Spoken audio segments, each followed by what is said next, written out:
Cette vidéo devrait vous permettre de prendre en main le logiciel Alphaï et son interface graphique. Pour utiliser ce dernier avec le robot Timio, vous aurez donc besoin du logiciel Alphaï, de Timio Suite, d'un robot Timio et de sa clé wireless. Pour commencer, lancez Timio Suite. Connectez le robot à votre ordinateur en branchant la clé wireless, allumez Timio, puis lancez le logiciel Alphaï. L'interface du logiciel Alphaï apparaît alors sur votre écran. Sélectionnez maintenant votre robot Timio. Si Timio est connecté, il clignote. Notez que lors de votre première connexion à votre robot Timio AI, il vous sera demandé le numéro de clé d'activation logicielle fourni avec le robot. En ce qui concerne l'interface Alphaï, ce que vous voyez ici au centre de l'écran, c'est le réseau de neurones artificiels, avec ici à gauche ce qu'on appelle les neurones d'entrée, qui correspondent aux 5 capteurs infrarouges situés à l'avant de Timio, avec un neurone par capteur. Ici, ce sont les 2 neurones qui correspondent aux 2 capteurs de suivi de ligne. Au centre, on trouve les couches de neurones intermédiaires, et à droite, on va trouver les neurones de sortie, qui correspondent aux différentes actions. Ici, nous avons donc 3 neurones de sortie et qui correspondent respectivement à l'action avancer tout droit, tourner à gauche, tourner à droite. Pour téléguider le robot lorsqu'il est en mode apprentissage supervisé, vous pouvez soit utiliser les flèches directionnelles du clavier ou alors utiliser les actions qui se trouvent à droite de l'écran. Sur le bandeau de gauche se situent toutes les configurations nécessaires au robot et à son apprentissage. L'onglet Capteurs permet de choisir quel capteur utiliser pour l'apprentissage. Ici, on peut voir que les capteurs infrarouges de proximité et de suivi de ligne sont activés. On peut ajouter ou enlever des capteurs grâce au menu déroulant, ce qui va affecter la couche des neurones d'entrée. Je peux par exemple désactiver les capteurs de sol et ne choisir d'allumer que le capteur central. On voit bien ici qu'il n'y a plus qu'un seul neurone, ou alors activer les capteurs latéraux. Je vais donc avoir ici 2 neurones, un qui correspond au capteur de gauche et le second au capteur de droite. L'onglet Actions permet de contrôler la couche de sortie. On peut ajouter ou enlever des actions, ce qui permet de modifier le nombre de neurones de sortie. Je peux par exemple ajouter une action qui permettra à Timio de pivoter avec des angles différents, ou alors s'arrêter. Je peux également lui permettre de tourner de manière plus ou moins serrée. L'onglet Récompenses est surtout utile pour le mode apprentissage par renforcement. Il permet d'ajuster les récompenses ainsi que les pénalités que le robot reçoit lors de son apprentissage. Quant à l'onglet IA, il regroupe les différents algorithmes d'apprentissage disponibles et leurs paramètres. C'est ici que nous allons pouvoir choisir en particulier le type d'apprentissage, apprentissage supervisé ou apprentissage par renforcement. C'est également ici que l'on peut décider de rajouter des couches de neurones supplémentaires pour que Timio apprenne plus vite.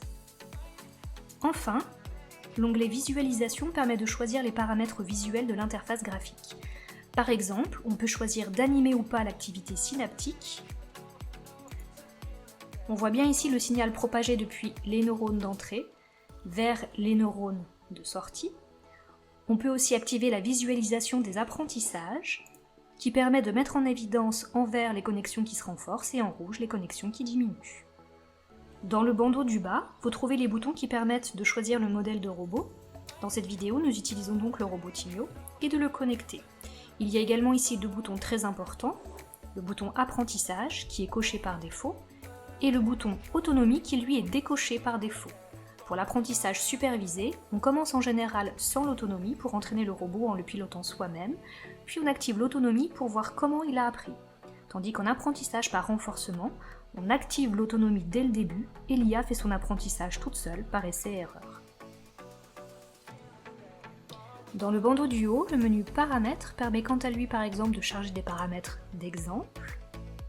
Ce sont des activités qui ont été préalablement configurées.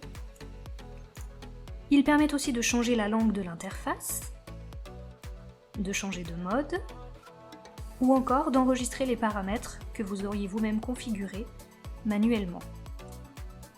Le menu IA permet de réaliser des sauvegardes, et dans le menu Aide, vous retrouverez les ressources pour utiliser Timio avec Alphaï. Pour apprendre à Timio à avancer en suivant la rue dans laquelle il se trouve, nous allons l'entraîner en utilisant un algorithme d'apprentissage supervisé. Pour cela, nous allons donc vous montrer comment configurer l'apprentissage dans les onglets. Dans l'onglet Capteurs, puisque Timio n'a besoin que de ses capteurs de proximité, je vais pouvoir désélectionner capteur de sol. Ensuite, dans l'onglet Action, Timio a besoin d'aller tout droit, de tourner, il n'a pas besoin de s'arrêter ni de pivoter de 15 degrés. Dans l'onglet Récompense, je n'ai pas besoin de modifier quoi que ce soit. Par contre, dans l'onglet IA, je vérifie que je suis bien ici en apprentissage supervisé. Et pour permettre à Timio d'apprendre un peu plus vite, je vais rajouter une couche de neurones intermédiaire. Par contre, on va pouvoir garder la configuration par défaut dans l'onglet Visualisation. Nous allons à présent entraîner notre robot Timio. Dans la première vidéo, nous vous avons montré en exemple comment entraîner le robot en le pilotant durant tout le trajet, mais nous aurions pu aussi nous contenter de lui présenter rapidement les différentes situations dans lesquelles il pourrait se retrouver et les comportements à adopter en conséquence de manière beaucoup plus rapide en utilisant seulement 3 points. Notez une autre différence ici avec la première vidéo. Au lieu d'utiliser tous les capteurs de proximité, nous n'utilisons que les 2 capteurs latéraux gauche et droite. Ici, si la voie est libre, le robot peut avancer tout droit.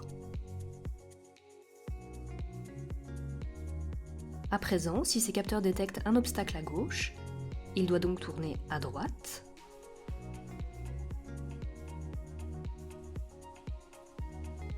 Et si au contraire ces capteurs détectent un mur à droite, il devra donc tourner à gauche.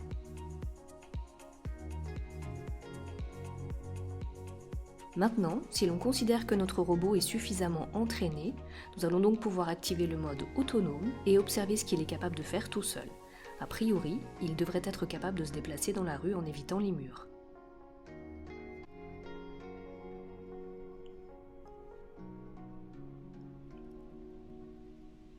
Notez toutefois que s'il se trouve en difficulté, il est tout à fait possible de reprendre la main pour lui indiquer une action à privilégier. D'ailleurs, le bouton apprentissage étant toujours activé, il continue à apprendre, même en mode autonome.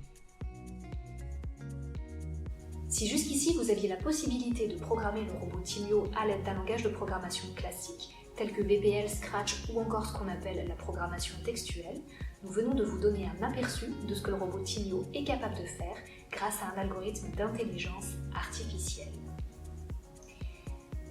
Mais en quoi le recours à un algorithme d'IA diffère-t-il de ce que vous aviez l'habitude de faire avec un langage de programmation classique? Eh bien, un langage de programmation classique consiste à donner toute une liste d'instructions à une machine, et dans notre cas au robot Timio, qu'il devra exécuter pour réaliser une tâche précise. Or, puisque le robot ne fait qu'exécuter les instructions programmées, il est donc nécessaire d'envisager tous les cas de figure possibles, puisque le robot ne sera pas capable d'improviser. Et c'est là justement que le recours à un algorithme d'IA a une valeur ajoutée, puisque ce dernier va permettre au robot de généraliser ce qu'il a appris à de nouvelles situations et donc lui permettre de s'adapter. Par ailleurs, certaines situations sont très complexes à mettre en œuvre, voire impossibles à réaliser avec un langage de programmation classique. C'est le cas par exemple dans cette activité reconnaissance de surface qui va nous permettre de vous montrer la puissance de l'IA.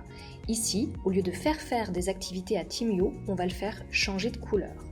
On va donc remplacer les actions de mouvement par 3 actions de couleur, on enlève les actions de déplacement, et pour ça on va ajouter lumière verte, lumière bleue et lumière rouge. On va également vérifier que la pause entre les actions n'est pas activée, ce qui lui permet de garder une lumière constante au lieu de clignoter. On va ensuite sélectionner le mode autonome dès le début pour voir comment il va réagir. Ici, il commence par choisir une des actions au hasard. Je vais donc commencer l'apprentissage en lui disant que lorsqu'il voit la table, il doit s'allumer en rouge. On peut prendre plusieurs points d'exemple à différentes hauteurs. Donc bien sûr, quand je commence à le mettre sur la trousse, il s'allume en rouge, car jusqu'ici c'est la seule couleur qu'il connaît. Je vais donc lui dire que lorsqu'il voit la trousse, il doit s'allumer en vert. On prend plusieurs exemples à différentes hauteurs, et on vérifie qu'il sait reconnaître la table de la trousse. On voit ici que pour la table, il s'allume en vert, donc on continue à lui apprendre que lorsqu'il voit la table, il doit s'allumer en rouge. Ce n'est pas encore parfait, alors pour que ce soit parfait, on va rajouter encore quelques points à différentes hauteurs. Maintenant, on va lui demander de reconnaître le téléphone. Pour le moment, il l'assimile plutôt à la table, donc on lui apprend que c'est une 3e surface, en lui demandant de s'allumer en bleu sur le téléphone.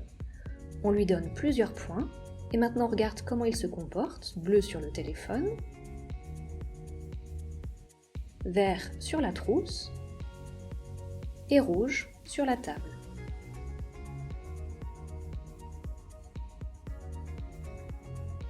Vous voyez ici qu'il aurait été très difficile de programmer Timio de cette manière avec Scratch. Vous venez de découvrir tout ce dont vous avez besoin pour utiliser le robot Timio avec le logiciel Alphaï et son algorithme d'intelligence artificielle. Alors maintenant, c'est à vous de jouer. Vous retrouverez toutes nos propositions d'activités dans nos fiches pédagogiques, certaines avec l'apprentissage supervisé, d'autres avec l'apprentissage par renforcement, et à l'avenir, nous créerons même de nouvelles activités pour parler de la troisième famille d'apprentissage, l'apprentissage non supervisé.